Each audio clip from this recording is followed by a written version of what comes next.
कृष्णम वंदे जगद्गुरुम के अनुयायी और सभी भारतीय परंपरा के लोगों को आशीष शाह का नमस्कार। मित्रों, हम लोगों ने ये चैनल सनातन हिंदू धर्म के बारे में जो मूलभूत सिद्धांत है उसके विषय में कुछ चर्चा हो सके, उस विषय में कुछ जानकारी हम लोग आप तक बांट सके, इसके लिए हम लोगों ने ये चैनल बनाई है। और आज हमारे साथ और दर्शन भाई एक सनातनी हिंदू धर्म के जीवन शैली के स्कॉलर हैं। वो खुद एक मोटिवेशनल स्पीकर हैं और मेरे मित्र तो हैं ही, पर साथ साथ में मैं उनको एक बहुत अच्छे लाइफस्टाइल गुरु के तौर पे देखता हूं, क्योंकि आज के दिन पे जब इतनी भागा दौड़ चारों ओर से हो रही है तो हम अपने आप को कैसे अपने धर्म से जोड़ के रखें और इस चारों तरफ की प्रॉब्लम्स के बीच में हमारा धर्म हमें कैसे अंदर से मोटिवेट करे, ये सब कुछ इस चैनल का हम लोगों ने निर्माण किया। और उसके बाद हमने और दर्शन भाई ने ऐसा सोचा कि एक संवाद रखा जाए जिसमें हम लोग ये चर्चा करें कि सनातन धर्म अपने आप में क्या है, उसके सिद्धांत क्या है, उसमें हो रही उपासना पद्धति कैसी है, सनातन धर्म के अंदर जो संप्रदाय है वो क्या है। तो इस सभी चीजों पे हमको चर्चा करनी है और ये आज एक पहला एपिसोड है। तो हम लोग शुरुआत करते हैं दर्शन भाई से। दर्शन भाई नमस्कार। जय श्री कृष्ण। कैसे हैं आप? बहुत आनंद है, प्रभु की बहुत कृपा है। दर्शन भाई, हमारे दर्शकों को बहुत जिज्ञासा इस चीज की है कि ऑब्वियसली सभी लोग जो हिंदू सनातनी धर्म की परंपराओं में जुड़े हुए हैं, वो भले ही वैष्णव संप्रदाय के हों, भले ही शैव संप्रदाय के हो, भले ही शांकर संप्रदाय के हो, जो सभी देवी देवताओं का भी अर्चन करते हैं, पर वो उनकी मूलभूत सिद्धांतों तक नहीं पहुंच पाए हैं। वो बहुत सारे लोग ऐसे हैं जो मंदिरों में भी जाते हैं, वो बहुत बढ़िया चीज है, मंदिरों में जाना कोई गलत नहीं है, पर मंदिरों में जाने के बाद भी उस उपास्य देव के बारे में भी इतना नहीं जान पाते हैं। तो हम लोगों का, आपका और मेरा जो हेतु था वो यही था कि हम लोग कैसे लोगों तक एक अच्छी सच्ची जानकारी पहुंचाए कि हिंदू सनातनी धर्म के मूल में क्या है। तो मैं आपसे शुरुआत करता हूं। मेरा पहला ही प्रश्न ये है कि सनातन धर्म की क्या व्याख्या हो सकती है? वो शास्त्र के अनुसार भले ही कुछ हो, पर क्या प्रैक्टिकल व्याख्या क्या है जिसको हम लोग लोगों तक पहुंचा सके? ओवर टू दर्शन भाई। आशीष भाई, जो भी मैं समझ सका इस सनातन धर्म के विषय में, सनातन धर्म एक ऐसा ब्रिज है जो पास्ट, प्रेजेंट और फ्यूचर तीनों को कनेक्ट करता है। सही। इसमें पास्ट का अनुभव को वर्तमान में किस प्रकार जीना और वर्तमान को संवारते हुए उस अनुभव के सहारे मेरे भविष्य का निर्माण कैसे करना, इसके लिए सनातन धर्म ने बहुत से प्रयास किए हैं, हमारे संतों ने, ऋषियों ने, मुनियों ने, कि भूत, भविष्य और वर्तमान तीनों का एक साथ समन्वय किया जाए और उसमें एक अनुभव के तौर पे लाया जाए। जैसे सनातन धर्म ने कभी भी किसी व्यक्ति की जाति, किसी व्यक्ति के कर्म या किसी भी व्यक्ति की उम्र, इसको प्रधानता नहीं दी। सनातन धर्म ने हमेशा प्रधानता दी है उसके ज्ञान को। और यहाँ जब हम ज्ञान शब्द बोलते हैं तो एक कंफ्यूजन होता है आशीष भाई, कि लोगों को लगता है कि मुझे कितना संस्कृत आता है, कितने कितने श्लोक कंठस्थ है। ये ज्ञान का एक बहुत ही सूक्ष्म स्वरूप है। ये मैं नहीं बोलूंगा कि ये कंठस्थ करना ज्ञान के अंतर्गत नहीं है, पर ये ज्ञान का बहुत ही एक एक बिगिनिंग, बहुत ही इन्फेंट लेवल है। परंतु ज्ञान का जो मूल स्वरूप अकॉर्डिंग टू सनातन धर्म है कि मैंने जो पढ़ा मेरे ग्रंथों से या मैंने जो संतों के मुख से सुना, उसको मैं मेरे जीवन में किस प्रकार अप्लाई कर पा रहा हूं, या अप्लाई करने के बाद में मेरे जीवन में क्या परिवर्तन आया, सनातन धर्म उसको ज्ञान का स्वरूप मानता है। इसलिए उदाहरण लेने के लिए अपन अगर कोशिश करें तो रत्नाकर अपने जीवन में एक बहुत बड़ा डाकू था, परंतु जब उसे संतों के द्वारा ज्ञान मिला, उस सत्य का उसको अनुभव कराया गया, तो उस सत्य के अनुभव को उसने आधार बनाकर अपने जीवन का पुनः निर्माण किया, और वो उसी जन्म में वाल्मीकि जी का स्वरूप उसका अवतरित है। बिल्कुल बिल्कुल। तो उस ज्ञान को उसने केवल शब्द तक नहीं पर अनुभूति में लाया। तो journey from Ratnakar to Valmiki ji जो है वो उतनी इजी नहीं रही होगी। एक दिन में न तो वो ट्रांसफॉर्म हो पाए होंगे, न लोगों ने उनको स्वीकार कर लिया होगा कि हाँ ये अब से वाल्मीकि जी बन गए।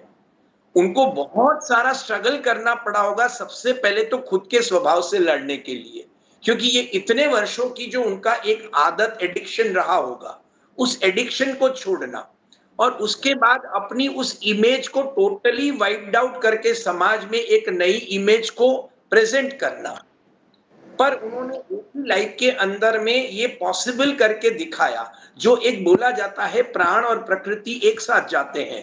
पर रत्नाकर टू वाल्मीकि की जर्नी जो है उसमें दिखा दिया प्राण और प्रकृति को एक ही जन्म में अलग किया जा सकता है, अगर सनातन धर्म के द्वारा बताए गए मार्ग पर हम चलते हैं तो वहां पास्ट, प्रेजेंट और फ्यूचर तीनों को एक साथ समन्वय करके दिखाया गया फ्रॉम रत्नाकर टू वाल्मीकि। और वो वाल्मीकि जी के द्वारा लिखी गई रामायण आज तक उन्होंने जो फ्यूचर बना दिया, आज तक हमारे सनातनियों के लिए वो वर्तमान बन चुका है। तो सनातन धर्म हमेशा शाश्वत रहा, जिसका न कोई आदि है न कोई अंत है। मतलब चेतना, सनातन धर्म का मतलब है चेतना, अवेयरनेस, कॉन्शियसनेस। ये चेतना हमेशा थी, हमेशा है, हमेशा रहेगी। ओवर टू आशीष भाई। दर्शन भाई, मैं आपकी बात में सिर्फ एक ही बात इसमें जोड़ूंगा कि सनातन का अर्थ ही होता है नित्य नूतन। मतलब जो जो ज्ञान हर रोज और हर घड़ी पे अपडेट होता रहता है। मतलब यही नहीं है कि हमने कुछ शास्त्र में पढ़ा है वो वहां पे स्टेगनेंट है। हमें वो नित्य नूतनता इसके अंदर हमको दिखाई देगी। जैसे जैसे काल युग बदलते जाएंगे, उस ज्ञान के संचार को भी हम लोग बढ़ाते जाते हैं। मतलब ऐसा नहीं है कि जो हमारे शास्त्रों में लिखा है वही सत्य है, पर जो हो रहा है वही वो भी सत्य है। करेक्ट। और इसका लाइव एग्जाम्पल है कि वेद व्यास जी ने जब 4 वेद लिख दिए, उसके बाद उनको लगा आवश्यकता है तो उन्होंने पुराण लिखे, उसके बाद वेदांत लिखे, उपनिषद लिखे, श्रीमद् भागवत लिखा, महाभारत लिखा। मतलब हर एक में एक अपग्रेडेशन आते गया। यही सनातन धर्म की विलक्षणता है कि समय के साथ परिवर्तन होके वर्तमान में कैसे इसको अप्लाई करना। बिल्कुल बिल्कुल। जैसे कि वेदव्यास जी ने सनातन धर्म की, और ये वेदव्यास जी से ही हमें तो देखने को मिल रही है। बिल्कुल। जैसे जैसे आपने वेदव्यास जी की बात की कि जैसे उन्होंने जब कथा की शुरुआत की महाभारत के काव्य की, तब वो बिल्कुल छोटा सा था, जो पांडवों के जय के बारे में था। तो उन्होंने जय शब्द से शुरुआत की, फिर थोड़ा लंबा खींचा तो विजय हो गया, फिर और थोड़ा लंबा खींचा तो भारत हो गया, और फिर इतना बड़ा काव्य हो गया कि जिसको नाम महाभारत देना पड़ा। तो बेसिकली ये एक प्रोसेस है ना कि, और वो प्रोसेस अभी भी चल रही है। वो मंथन अभी भी चल रहा है। ऐसा नहीं है कि आज हम लोग बात कर रहे हैं तो बस एक किताब है और उस किताब को अंधे के होके फॉलो करना है। जैसे कि हम लोग भगवत गीता भी देखते हैं तो हम आज के पर्सपेक्टिव से देखते हैं। ऐसा नहीं है कि बस वो हो चुका है, वो हो चुका, ऐसा नहीं है। नहीं, हम उसका एंगल भी आज ही देखते हैं। तो दर्शन भाई, हमको कुछ व्याख्या दीजिए कि सनातन शब्द की और धर्म शब्द की हम क्या व्याख्या आज के पर्सपेक्टिव में करें। सबसे पहले धर्म शब्द जो है आशीष भाई, अ, ये है मन, वचन और कर्म का शुद्धिकरण। अब यहाँ शुद्धिकरण का मतलब ये नहीं होता है कि इसमें से कोई मैल को निकालना। हमारे अंदर में जो रिजिडिटी, कंजर्वेटिवनेस, कॉन्सेप्ट्स हमने सामाजिक नाम से, परिवार के नाम से, धर्म के नाम से, संप्रदायों के नाम से, देश के नाम से, हमने ये जो सारे कॉन्सेप्ट्स और रिजिडिटी क्रिएट करके रखी है, और हमारा परमात्मा, हमारा ब्रह्म जो है वो अनंत है, अनादि है, विशाल है। तो उस विशालता का अनुभव करने के लिए ये कॉन्सेप्ट्स को क्रिएट किए गए कि जैसे एक छोटा सा बच्चा है 5 साल का, अगर उसको तैरना सीखना है तो उसको छोटे से पॉन्ड में रखा जाता है उसको सिखाने के लिए। पर उसके बाद अगर वो 10-12 साल का हो गया और उसी पॉन्ड में नहाता रहेगा तो वो तैर नहीं पाएगा, वो खाली नहा के निकल सकता है। पर उसको बेस बनाया गया कि तैरना सीखने के लिए उस अवस्था में उस जल में रखा गया। तो हमारा सनातन धर्म जो है ये ऑलवेज इसी प्रकार से हर व्यक्ति की जो मानसिक परिस्थिति है उसके अनुरूप उसको गाइडेंस दिया गया है यहाँ पर। और हमारे परमात्मा ने भी इसीलिए इतने सारे अवतार धारण किए। हमारा सनातन धर्म ये अधिकार देता है कि आप हमारे धर्म ग्रंथों के ऊपर में एक कंस्ट्रक्टिव डिस्कशन कर सकते हो, कुतर्क नहीं, डिस्कशन। आप कुछ उसमें लिखी हुई बातों के ऊपर क्वेश्चन कर सकते हो। बाकी कोई धर्म ये अधिकार नहीं देता है कि उनकी लिखी पुस्तक के ऊपर आप एक भी क्वेश्चन कर सको। बिल्कुल सही बात है, पर बिल्कुल सही बात। सनातन धर्म ये अधिकार देता है कि आप उसके ऊपर प्रश्नोत्तरी, खंडन और मंडन, केवल खंडन में नहीं उसके साथ मंडन करना होगा कि आज के प्रोस्पेक्टिव में ये प्रिंसिपल इस तरह से अप्लीकेबल है। ये सनातन धर्म में ही अधिकार है ये वाला। और हमारे जो जिसको हम पूर्ण ब्रह्म परमात्मा मानते हैं उसको मछली से, कुर्म से, वराह से, वामन से, राम से, परशुराम बनने में कोई आपत्ति नहीं है। वो बोले समय के अनुसार में कोई भी रूप धारण कर सकता हूं। हमारा परमात्मा, हमारे ग्रंथ इतने उदार और इतने फ्लेक्सिबल है कि वो वर्तमान को कैसे जस्टिफाई करना उसमें बिलीव करते हैं। तो हमारे यहाँ धर्म का अर्थ है कि वर्तमान को न्याय कैसे देना, ये धर्म है। और आपकी बात में मैं अगर एक बात और जोड़ूं कि धर्म का मूल स्वभाव यह है कि धर्म का मूल अर्थ है ड्यूटी, मतलब कि अपना कर्तव्य। ये धर्म का मूल व्याख्या ये निकलती है। अगर हम सनातन धर्म को अपने आप में देखें तो उपासना पद्धति तो एक अलग बात है, वो एक पर अलग विषय। धर्म की जो मूलभूत व्याख्या है वो अपना कर्तव्य है कि वो अपना कर्तव्य अपने अपने देश के प्रति, वो भी एक देश के प्रति भी एक धर्म है हमारा, हमारे घर के प्रति, हमारे हमारे कुटुंब के प्रति एक धर्म है, हमारे समाज के प्रति एक धर्म है हमारा। तो वो जो मूलभूत व्याख्या धर्म की हमारे यहाँ पे है वो ना सिर्फ मंदिर में जाना है, ना सिर्फ ये तिलक लगाना है। तिलक लगाना है वो हमारी आइडेंटिटी है जो आपने और मैंने लगाया है, पर तिलक लगाना है वो सिर्फ हमारी आइडेंटिटी हो सकती है। हमारा धर्म तिलक लगाने से संकीर्ण नहीं हो जाता है। हमारा धर्म तो बहुत बड़ा है। मानवता धर्म हमने ही लोगों को सिखाया है आज के दिन में। बिल्कुल। क्योंकि जो भी हमारे स्क्रिप्चर्स हैं, जो भी हमारे शास्त्र हैं, वहां पे जो वर्णाश्रम धर्म भी दिए हुए हैं वो भी वर्णाश्रम धर्म केवल और केवल कर्म अनुसार है। न कि हम उनको किसी व्यक्ति विशेष या जन्म विशेष में ढाल के हम लोगों को बांटने की बात कर रहे हैं। तो जो हमारा सनातन हिंदू धर्म है उसकी जो मूलभूत परंपरा है वो हमारे ड्यूटी के प्रति, कर्तव्य के प्रति है। हम यहाँ पे ना कोई किसी भी प्रकार की उपासना पद्धति से जुड़े हुए हैं तो ही हमें ये धर्म के साथ जुड़े हो सकते हैं। शायद कोई ऐसा भी हो जो मंदिर ना जा सकता हो, पर अगर वो गायों की सेवा कर रहा है, वो समाज की सेवा कर रहा है, वो मानव की सेवा कर रहा है, तो भी वो सनातन धर्म के अंदर उतना ही हिंदू है, उतना ही सनातनी है। तो वो जो व्याख्या है वो इतना विशाल, हमारा धर्म, हमारा सनातन को इतना विशाल प्रेक्षित कर सकती है। पर जो हम लोग अभी देख नहीं पा रहे हैं वो अलग बात है, पर कितना विशाल हमारा वो पटल, कितना विशाल है जहां पे हम लोग खड़े हैं। केवल एक छोटी सी उपासना पद्धति ही नहीं, पर पूरी मानव सृष्टि को हम लोग कैसे, हम लोग अपने ओर से उसकी सेवा कर सकते हैं, उस ड्यूटी को ही हमने अपना धर्म मान लिया है। बिल्कुल। और इसी पे अगर हम लोग चलें आगे, तो धीरे धीरे हम लोगों को समझ में आएगा कि हमारी इस धर्म को पूरा करते करते, मानव का धर्म हो या समाज के लिए धर्म हो या देश के लिए धर्म हो, और उसको करते करते हम लोग पर ब्रह्म तक पहुंचने की हम लोग कोशिश करते हैं। Very good. तो हम लोगों को ये चीजों को और समझाने की जरूरत है कि कहां तक हमारा धर्म जुड़ा हुआ है और हमारा कर्तव्य क्या क्या है। जो जिसको हम लोग आज धर्म कहते हैं, कर्तव्य है वो क्या क्या है और उसके कौन से आयाम है। तो मैं चाहता हूं कि आप थोड़ा उस पर थोड़ा और समझाइए।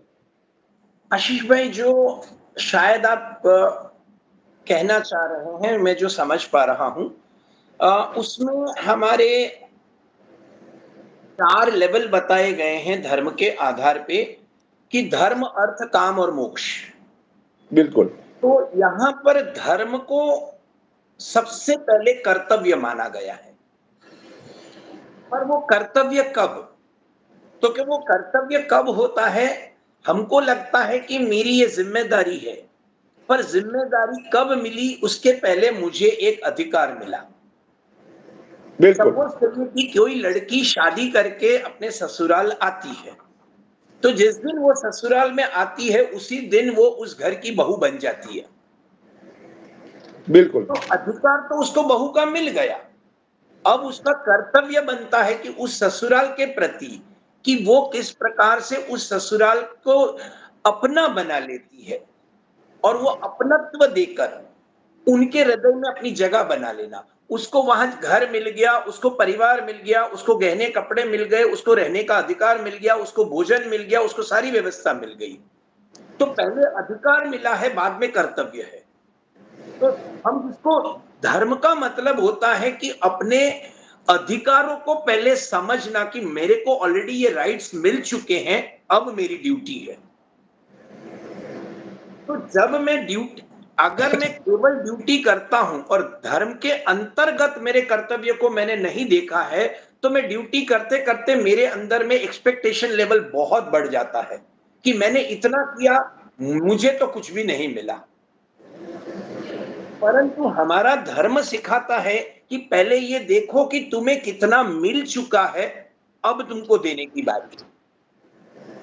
तो ये धर्म की परिभाषा है। और जब धर्म, धर्म का मतलब होता है सत्य और न्याय। धर्म की सूक्ष्म परिभाषा है सत्यम परम धीमहि।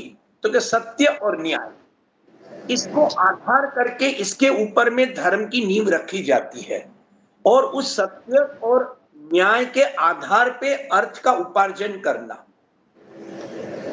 उस अर्थ उपार्जन करने के बाद में काम, काम का अर्थ है कि मेरे को अपने आप को फैलाना, चाहे परिवार में हो, घर में हो, व्यापार में हो, समाज में हो, वृद्धिकरण। जैसे हम लोग काम शब्द बोलते हैं, हम वासना और काम में डिफरेंस नहीं कर पाते आशीष भाई। बिल्कुल। बिल्कुल। वासना बिल्कुल। एक अलग विषय है, वो भोग है। और काम मतलब, कामदेव का मतलब होता है कि जो क्रिएट करता है, क्रिएशन है जिसका काम। बिल्कुल। तो यहाँ काम का मतलब है क्रिएट करना। तो मैंने जो भी अर्थ उपार्जित किया जिस भी फॉर्म में, जैसे एक स्टूडेंट के लिए अर्थ होता है उसका ज्ञान, उसने ज्ञान के रूप में अर्थ उपार्जन किया। एक वैश्य के लिए होता है उसका धन, एक क्षत्रिय के लिए होता है उसका राज्य, एक ब्राह्मण के लिए होता है उसने उसने जो अध्ययन किया वो। तो क्या हर एक के लिए अर्थ की परिभाषा अलग होती है। अब उसने जिस रूप में भी उस अर्थ को पाया, उस अर्थ से वो अब किस प्रकार से अपना विस्तार कर रहा है, कितना अब दे पा रहा है वो समाज को, ये है काम। यहाँ निष्काम होके समाज की सेवा करना ये काम है, और मैंने जो पाया उसको मैं कैसे विस्तृत कर पा रहा हूं, उसके ऊपर मेरे मोक्ष की गति बनती है, आगे का मेरे को द्वार खुलता है। ये हमारे यहाँ धर्म अर्थ काम मोक्ष का डेफिनेशन एक सूक्ष्म रूप में हमारे बड़ों ने बताया है आशीष भाई, कि दिस इज धर्म अर्थ काम एंड मोक्ष। कि पहले मुझे राइट्स मिले हैं, उसके बाद मैं ड्यूटी कर रहा हूं, सो आई शुड बी ग्रेटफुल कि मैंने क्या पाया है आज तक। अब मेरे को प्रूव करने का समय आया मेरे जीवन में कि मैंने ये पाया है। जैसे एक बच्चा क्लास 10 तक पढ़ता है, 12 तक पढ़ता है, कॉलेज जाता है, पीएचडी करता है, उसके बाद वो जब किसी भी व्यापार जगत या कॉर्पोरेट में उतरता है तो उसको प्रूव करने का अवसर मिलता है कि इतने साल तुमने क्या किया। तो इतने साल जो उसने धन एकत्रित किया ज्ञान के रूप में, नाउ प्रूव योरसेल्फ कि व्हाट यू आर।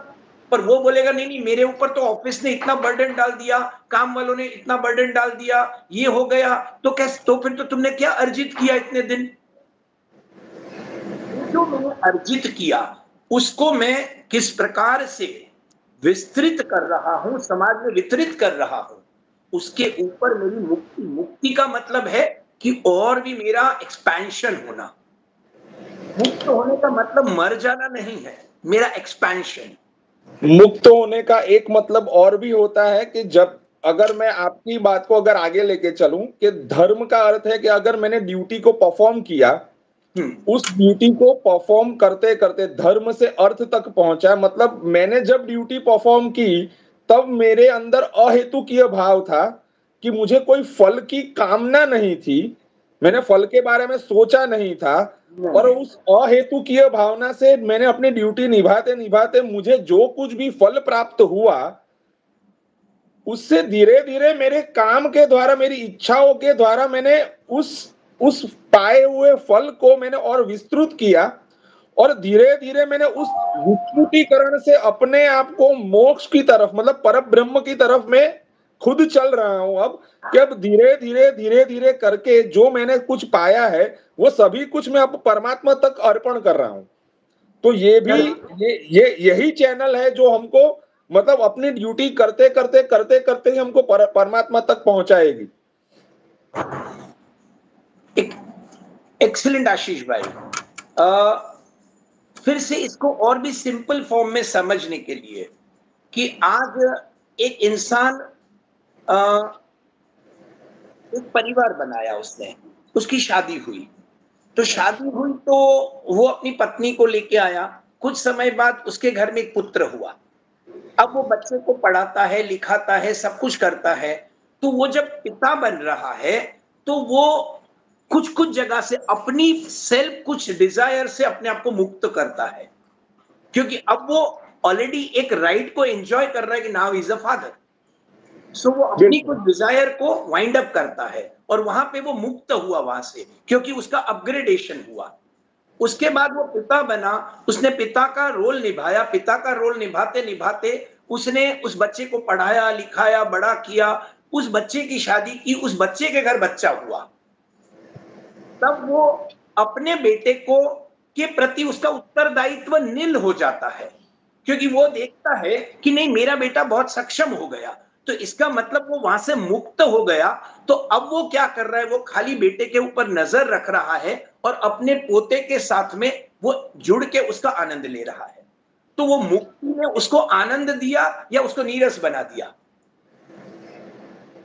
मुक्त होने का मतलब है या अपग्रेडेशन, छोड़ के भागना नहीं है, सही है, not to run away from the field, पर अपने आप को एक जगह से मेरे को वाइंड अप करना है, क्योंकि ऑलरेडी मैंने ये एक्सपीरियंस कर लिया और एक जन और आ गया है उस सीट को ऑक्यूपाई करने के लिए, एलिजिबल पर्सन आया है।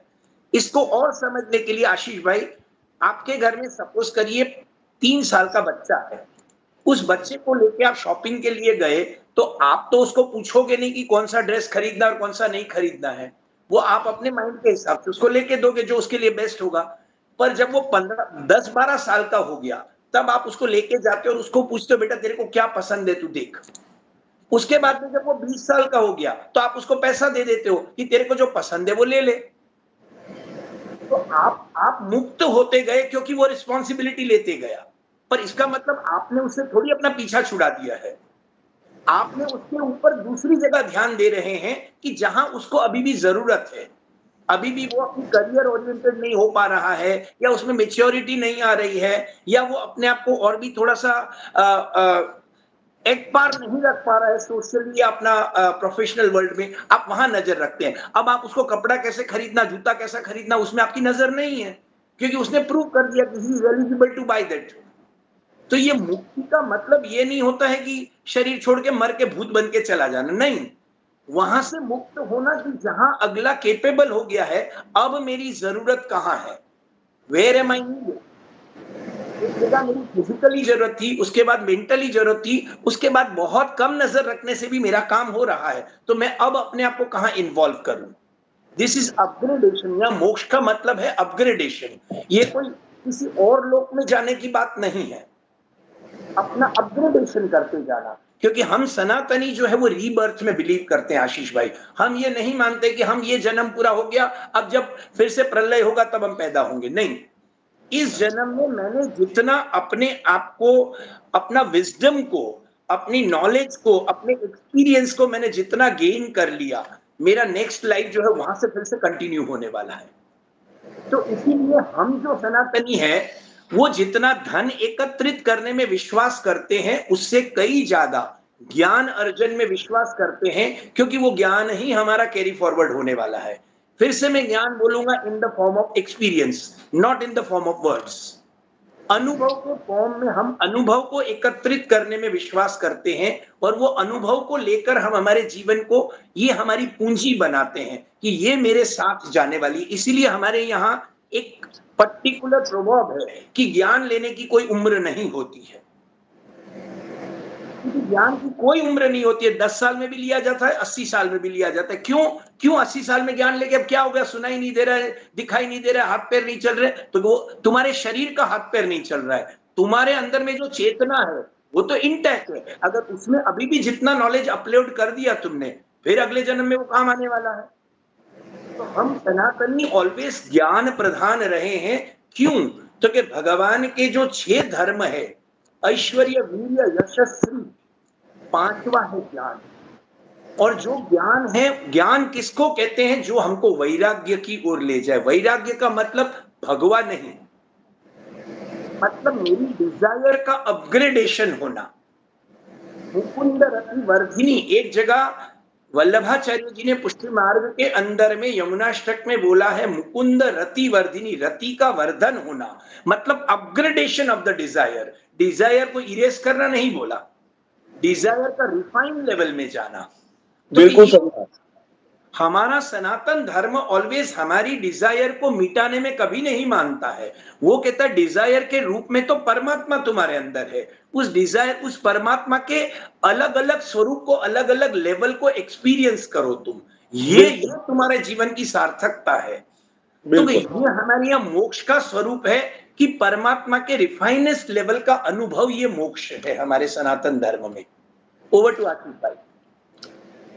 मतलब अगर मैं ये चर्चा और लंबी चलेगी, पर आज हमारे पास बस समय खत्म होने की ओर है। हम 28-29 मिनट तक पहुंच गए हैं।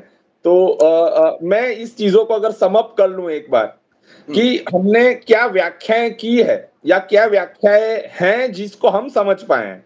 जरूरी नहीं है कि ये व्याख्याएं कहीं पे लिखी हुई मिलेंगी कि ये यहीं पे लिखा हुआ था जो दर्शन भाई ने या आशीष भाई ने पढ़ा है, पर ये जो व्याख्या जो निकल के आ रही है, जो हमारे विचार मंथन से जो आ रहा है, वो मुझे जो लग रहा है कि जो एक तो सनातन का अर्थ ये है कि जो नित्य नूतनता है, जिसमें बिल्कुल अपने आप को मॉडर्न युग के साथ चल के रखना है।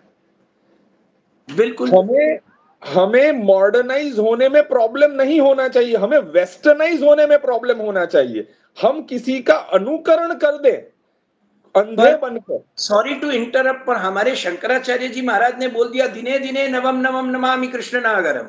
हाँ, बिल्कुल बिल्कुल। तो मैं यही बोलना चाह रहा हूं कि जब तक हम लोग मॉडर्नाइज हो रहे हैं, तब तक कोई प्रॉब्लम नहीं है। जैसे कि हिंदू धर्म के सभी मंदिरों में, मतलब जो भी अभी उत्तर उत्तर भारत के जो भी मंदिर हैं, वहां पे लाइट्स चालू हैं। समझिए, अब मॉडर्नाइजेशन है, कैमरा लग गए हैं। हम मॉडर्न युग में हम लोग जी रहे हैं, हमको कोई प्रॉब्लम नहीं है इन उपकरणों से। हमें ऐसा नहीं है, हम इनको गाली नहीं दे रहे हैं कि ये इजराइल ने बनाया है तो ये गलत है, ये क्रिश्चियन ने बनाया है तो ये गलत है। हमने कभी ऐसा नहीं बोला है। हमने बोला है जो भी अच्छी चीज किसी ने भी बनाई है वो बहुत अच्छी है, और हमने उसका मान सम्मान ऐसे ही दिया है, वो किसी भी अन्य पंथ का क्यों ना हो। अगर उसकी कारीगरी भी अच्छी है तो भी हमने उसको एक्सेप्ट किया है। तो हम मॉडर्नाइजेशन के कभी खिलाफ नहीं रहे। हाँ, हम लोग वेस्टर्नाइजेशन या किसी का अनुकरण करने के खिलाफ इसलिए हैं क्योंकि उसमें हमारी बुद्धि का बिल्कुल उपयोग नहीं होता है। नहीं, जैसे कि हम लोग ब्रिटिशर्स ने जो कोट पहने, हमने भी कोट पहने हैं। तो मैं कभी कभी अपने वकील दोस्तों को पूछता हूं कि भाई कभी तुमने सोचा है कि ब्रिटिशर्स ने ब्लैक, ठंडी बहुत थी, हम लोग यहाँ पे 40 डिग्री में काला कोट पहन के बैठते हैं। तो वो तो बिल्कुल सिर्फ अनुकरण ही है, उसका कोई लॉजिक नहीं है। इलॉजिकल बातें हैं ये तो मेरा कहने का मतलब है कि हम लोग वेस्टर्नाइजेशन की कदर शायद हम लोग तुरंत नहीं जाते हैं, पर हम लोग मॉडर्नाइजेशन को तो मानने वाले लोग हैं। तो हम लोग सनातन का अर्थ ही है कि हम लोग नित्य नूतनता में मानने वाले लोग हैं। बिल्कुल। और जो धर्म की व्याख्या है वो हमारे लिए हमारा कर्तव्य है। धर्म की व्याख्या कोई उपासना पद्धति से जुड़ी हुई नहीं है। धर्म की व्याख्या हमारे लिए कोई मंदिर से जुड़ी हुई नहीं है। धर्म की व्याख्या हमारे लिए हमेशा कर्तव्य से जुड़ी हुई है, और वो भी ऐसा कर्तव्य है जिसके अंदर हम अहेतु किए हो जाते हैं। हमारी फल पाने की इच्छा भी उसमें नहीं है। जैसे एक माँ अपने बेटे को जब बड़ा करती है तब उसका वो एंगल नहीं होता है कि वो मैंने इसको इतना खिलाया तो मुझे अपने बुढ़ापे में क्या खिलाएगा। बिल्कुल। हम अहेतु किए होके किसी भी फल की इच्छा के बिना हम लोग सिर्फ और सिर्फ उसके कर्तव्य पालन की ओर हमारा जो अग्रसर होना है वही हमारा धर्म है। तो सनातन और धर्म की हम लोगों ने आज के विचार मंथन में कुछ मेरे हिसाब से रोशनी डालने का अभी प्रयत्न नहीं किया है। अभी तो हमारे श्री गोवर्धन नाथ जी सामने विराज रहे हैं, तो आप अवश्य कुछ कृपा करेंगे तो और कुछ हम लोग उस पर प्रकाश कर पाएंगे। और आज के चर्चा में, आज के विचार मंथन में बस इतना ही। दर्शन भाई, आपका खूब खूब आभार कि आप हमारे साथ जुड़े, और आगे भी हमें इस पे ही चर्चा करनी है आपको और मुझे। तो हम कल फिर मिलेंगे और सनातन धर्म के बारे में और अंदर जाएंगे और कुछ समझने का प्रयत्न करेंगे। उनके शास्त्रों के बारे में, उपासना पद्धति के बारे में बहुत सारी बातें चर्चा करनी है। पर आज के दिन के लिए बस इतना ही। आप सबको भगवत स्मरण, जय श्री कृष्ण। और कल आप हमारे साथ अवश्य जुड़िएगा। आप सबको विनंती है कि इस चैनल को शेयर करिए, सब्सक्राइब करिए। अगर वीडियो आपको अच्छा लगता है तो उसको लाइक भी अवश्य करिए। धन्यवाद। जय श्री कृष्ण।